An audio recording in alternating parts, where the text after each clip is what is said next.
આપણે જેટલી હોંશ છે ને એના કરતાં અનંત ગણી હોંશ એને આપણી સાથે પ્રેમ કરવાની છે.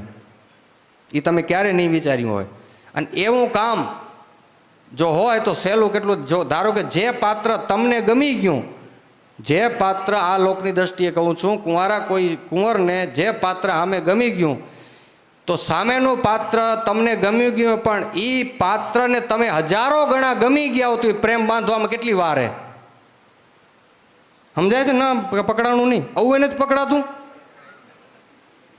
જે પાત્ર તમને ગમી ગયું એ પાત્રને તમે અનંત ગણા ગમી ગયા છો તો પ્રેમ સંબંધ બંધાવવામાં વાર જ કેટલી છે?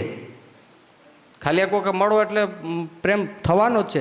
તો મને ને તમને જેટલો ભગવાનમાં પ્રેમ કરવાનો ઈચ્છક છે ને એના કરતાં અનંત ગણી ઈચ્છા તો એને છે કે આની સાથે હું પ્યાર કરું. તો થાતો કેમ નથી? આપણા પ્રેમમાં કંઈક દગો હોય, એને ભરોસો નથી આવતો કે હારો કેરો. તમને ખબર ઘણી લારા દે ખાલી,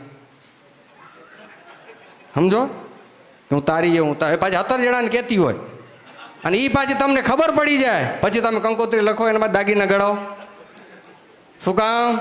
તમને ખબર પડી કે મારી આ ડગો ડેરી. તેમ ઠાકોરજીને એટલે જ આપણા માથે ભરોસો નથી આવતો કે આપણે 17 જગ્યાએ કહી રહ્યા હું તારો હું તારો હું, ભગવાનને કંઈ તારો હું તારો હું, બીજી જગ્યાએ બધી જગ્યાએ કહી રહ્યા હું તારો હું. ભગવાન એટલે ભરોસો નથી આવતો મારો બધી જગ્યાએ કેરો.